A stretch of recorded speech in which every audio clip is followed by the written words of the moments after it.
Hello बच्चों, स्वागत है आपका हमारे चैनल पर्सनल ट्यूटर में। मेरा नाम है ऐश्वर्या शर्मा एंड मैं आपको पढ़ाऊंगी chapter number 4 urban local government bodies.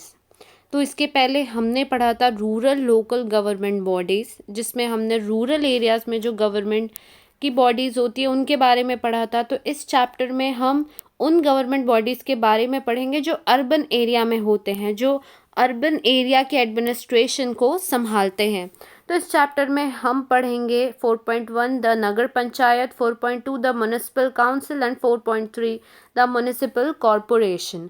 So let's start our chapter.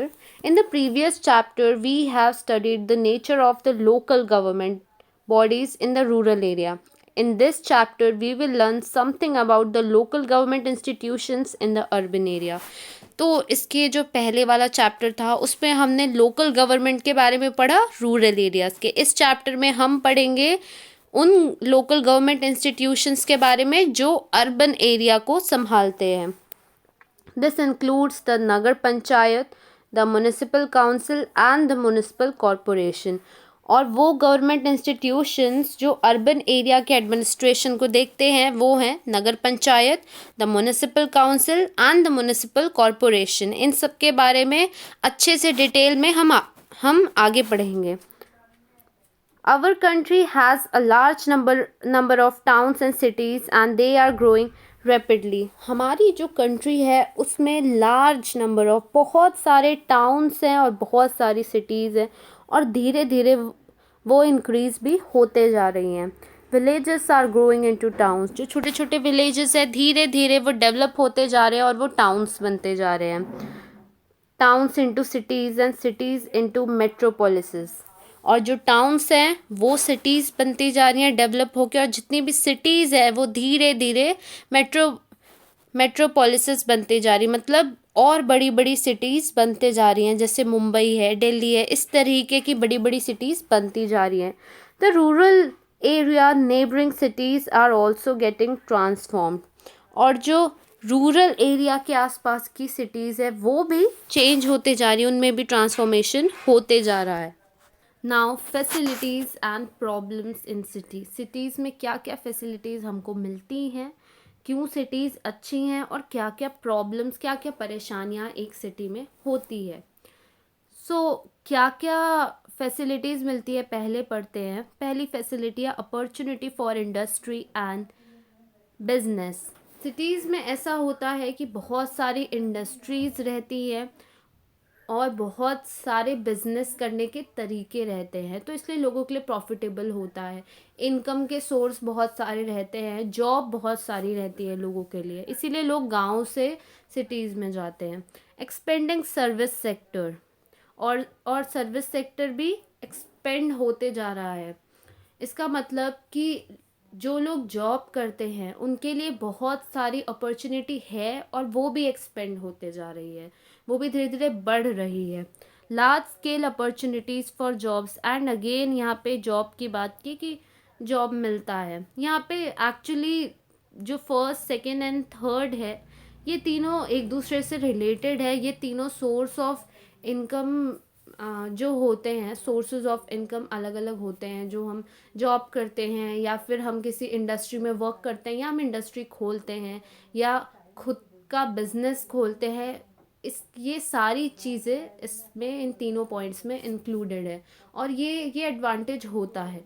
इसीलिए जो रूरल एरिया के लोग होते हैं, मैक्सिमम रूरल एरिया के जो लोग होते हैं वो अर्बन एरिया जाते हैं। क्यों जाते हैं? क्योंकि गांव में कुछ काम नहीं होता, वहाँ पे ज़्यादा से ज़्यादा मैक्सिमम कुछ लोगों को छोटी मोटी शॉप्स खोलने मिल जाता है, नहीं तो सबको एग्रीकल्चर ही करना में ही इन्वॉल्व होना पड़ता है। फार्मिंग के अलावा कोई दूसरा सोर्स ऑफ इनकम है ही नहीं।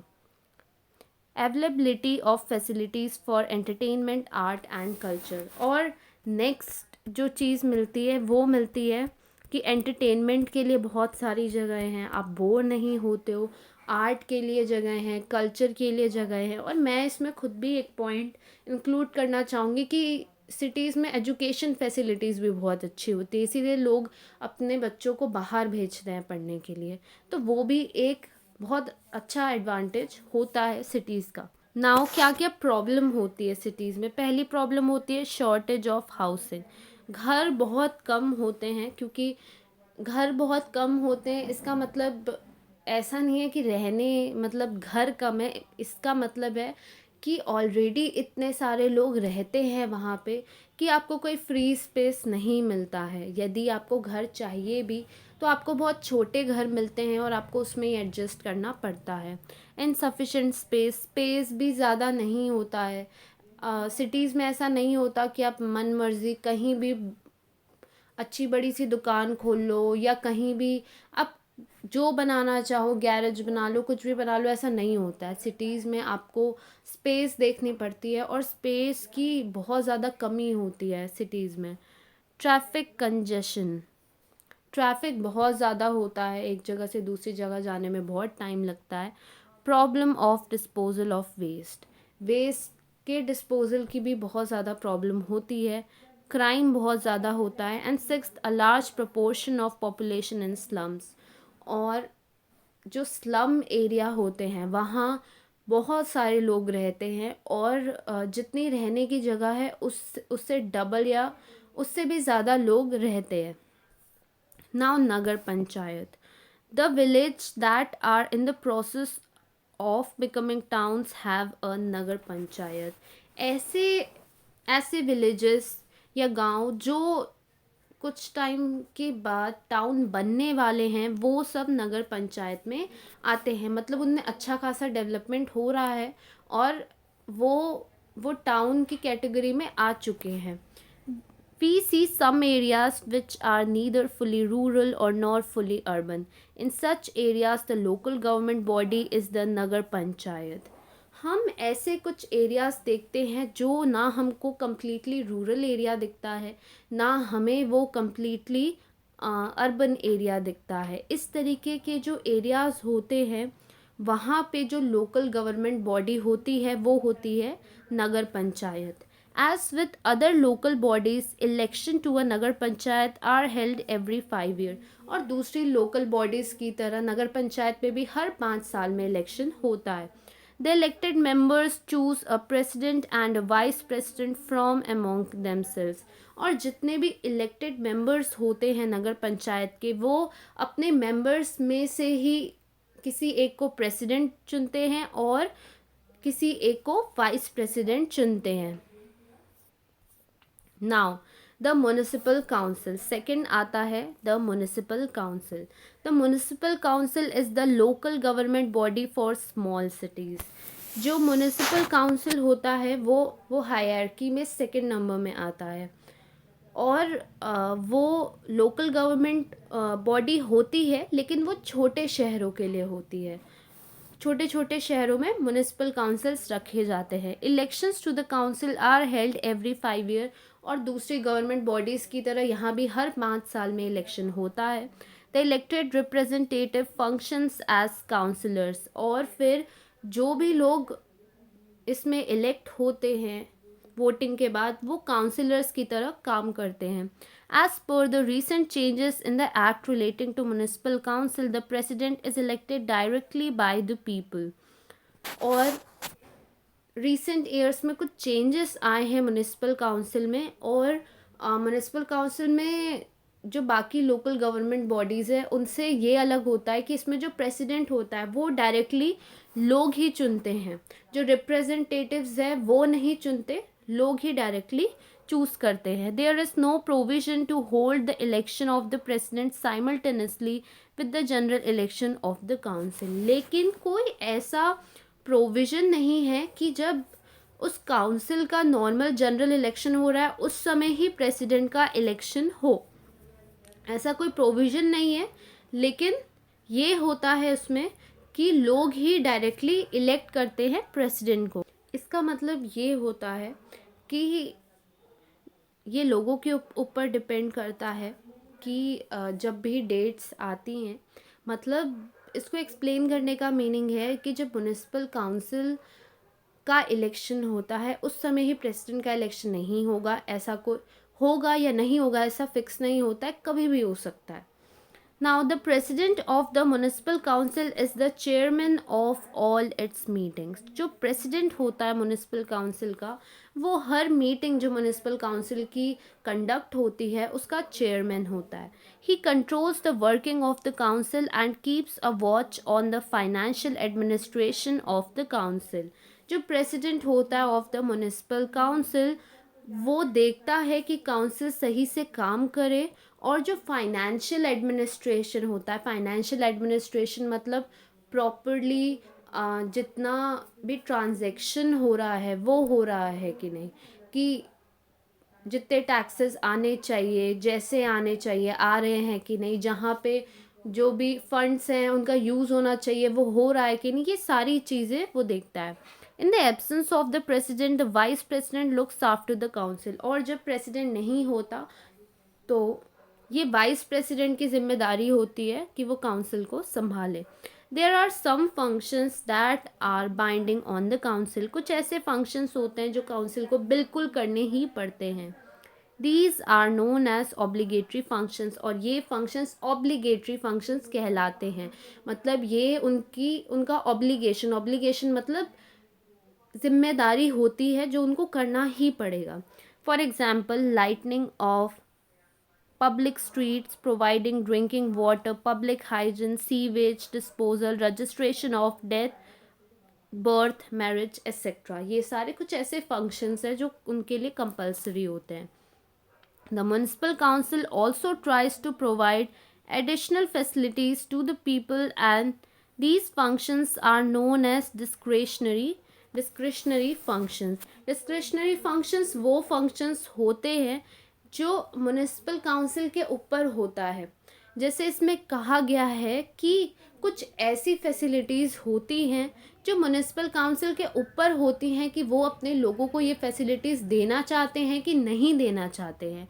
तो ये होते हैं डिस्क्रिशनरी फंक्शंस. डिस्क्रिशनरी इसलिए कहा जाता है क्योंकि जो वर्ड होता है डिस्क्रिशन का मतलब होता है मन मर्जी, मतलब अपने मन की करना, अपने मन से कोई डिसीजन लेना, इसलिए इन्हें डिस्क्रिशनरी फंक्शन कहा जाता है.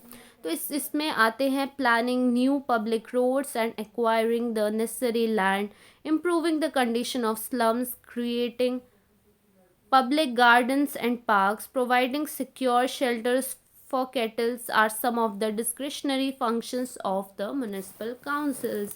जैसे नए न्यू पब्लिक रोड्स सेटअप करने के लिए की प्लानिंग करना, या कोई लैंड एक्वायर करना, या फिर स्लम्स की कंडीशन सुधारना, या लोगों के लिए गार्डन्स या पार्क्स का क्रिएशन करना, ये सारी चीज़ें उनके ऊपर होती है. यदि वो चाहें अपनी जगह को इतना अच्छा बनाना चाहें तो वो ऐसा कर सकते हैं, और नहीं भी करना चाहें तो वो लोग नहीं भी कर सकते हैं. देखिए ये चार्ट आप देख लीजिए, यहाँ पे दिया हुआ है sources of revenue of municipal council.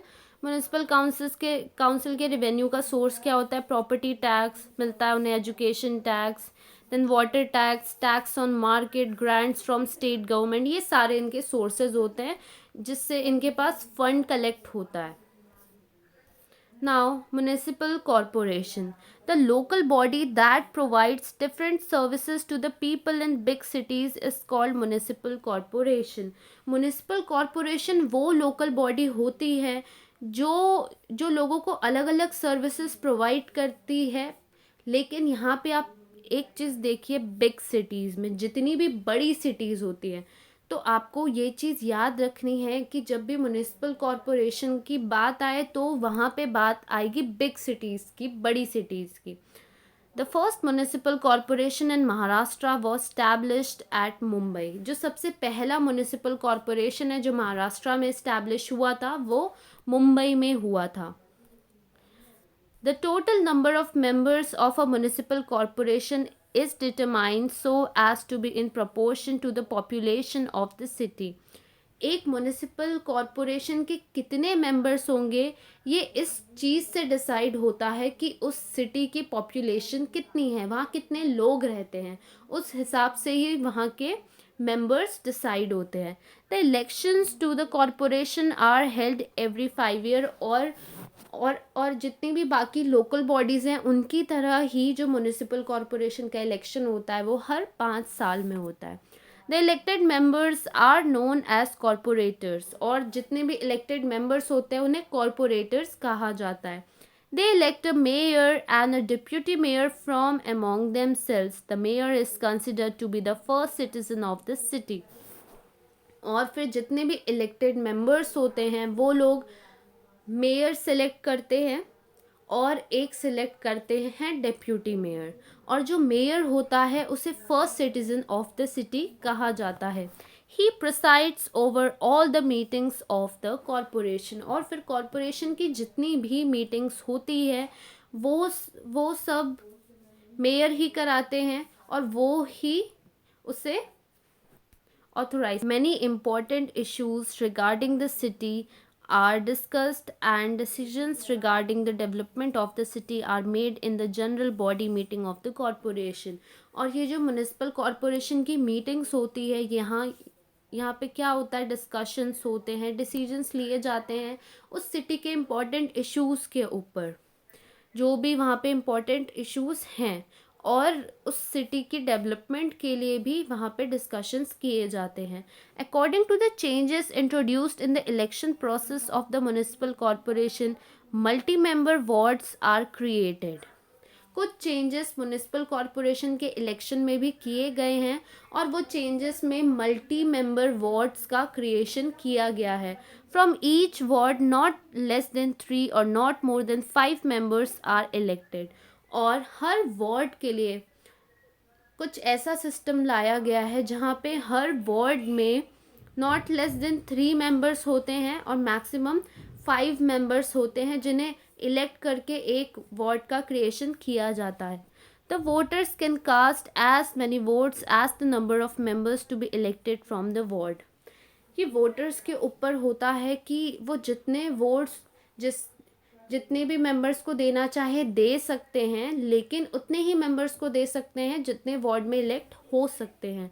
Thus, a voter can cast 4 votes if 4 members are to be elected from the ward. इसीलिए एक आदमी 4 वोट दे सकता है यदि 4 अलग अलग मेंबर्स इलेक्ट होने हैं किसी वार्ड के लिए.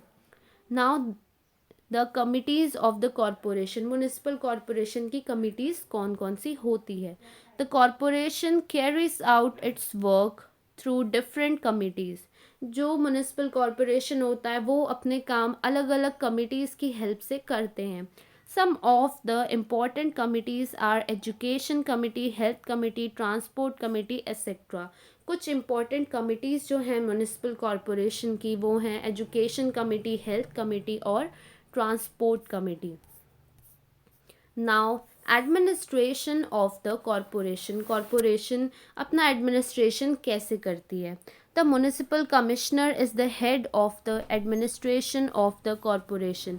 जो म्युनिसिपल कमिश्नर होता है वो हेड होता है of the administration of the corporation, एक कॉरपोरेशन के एडमिनिस्ट्रेशन संभालने में. He is responsible for implementing the decision taken by corporation.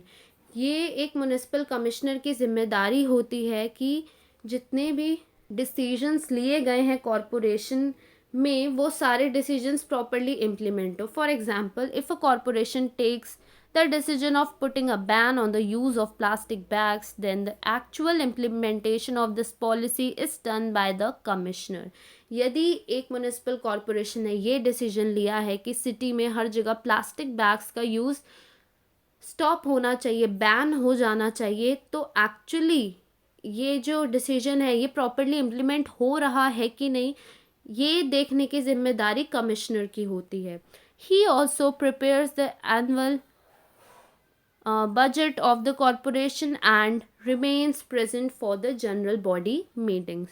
और ये कमिश्नर की जिम्मेदारी होती है कि एनुअल बजट जो आया है कॉरपोरेशन का वो प्रिपेयर करे और दूसरी जो बॉडी मीटिंग्स होती हैं उनमें वो प्रेजेंट रहे. मतलब बेसिकली कुछ इसके स्पेसिफिक काम होते हैं जैसे एनुअल बजट का काम, देन इसका काम होता है कि दूसरे भी जो भी डिसीजंस लिए जा रहे हैं वो सारे संभालना. मतलब आप देख सकते हैं हर स्पेसिफिक जो मेंबर होता है उसके कुछ ना कुछ काम होते ही है और बहुत इम्पोर्टेंट काम होते हैं। नाउ हम देखते हैं, do you know the proportion of women in the total population is nearly half, yet very few women are seen to take part in the working of the government. मतलब हमारी जो total population है उसमें 50% women's हैं, लेकिन जब हम government jobs में देखते हैं तो हम देखते हैं कि उस पर बहुत ही कम वुमेन्स इंटरेस्टेड रहती हैं। वुमेन हैंडल करती हैं इश्यूज जैसे खाना, एनर्जी, वाटर और हर दिन का जो डेली रूटीन का पार्ट होता है, बट दे हैड नो से in the decision regarding these issues. लेकिन जो नॉर्मली इन इश्यूज के जो भी डिसीजंस होते हैं उनमें इनको इंक्लूड नहीं किया जाता, सिर्फ इन चीज़ों को संभालना इनकी जिम्मेदारी होती है। A woman takes care of the water in the house, but she did not participate in dealing with water issues. With 50% reservation for women in the local bodies, they now have got an opportunity to resolve important issues. घर में यदि water आ रहा है कि नहीं, water purify है कि नहीं, ये सारी जिम्मेदारियां वुमेन की होती हैं। लेकिन जो एक सिटी के वाटर इश्यूज़ है उनमें इनका कोई पार्ट नहीं होता। इसीलिए हमारी गवर्नमेंट ने ये डिसाइड किया है कि जितनी भी लोकल बॉडीज़ है उसमें 50% रिजर्वेशन वुमेन्स को दे दिया है, और इसी कारण से ज़्यादा वुमेन्स इन्वॉल्व होने लगी है। अब ये इम्पॉर्टेंट इसलिए मैं आपको बता देती हूँ what is mean by reservation और ये क्यों ज़रूरी होता है। Out of the total number of seats to which people elect their representative in a gram panchayat, panchayat samiti, zila parishad, municipal corporation, municipal council, some seats are reserved for the members of SC, ST and the backward classes of citizens। ऐसा होता है, ये सारी जितनी भी local bodies हैं इनमें कुछ सीट्स हैं जो शेड्यूल कास्ट, शेड्यूल ट्राइब्स और जितने भी बैकवर्ड क्लास के लोग हैं उनके लिए रखी गई है, और जो स्पेशल कैटेगरी के लोग हैं सिर्फ वो ही इन रिजर्व सीट्स में इलेक्ट हो सकते हैं, और इसे कहा जाता है reservation of seat. Also out of the total number of seats, half of the seats are reserve for women. और जितनी भी सीट्स होती हैं उसमें 50% सीट्स ऑलरेडी ही वुमेन के लिए रिजर्व कर दी गई है।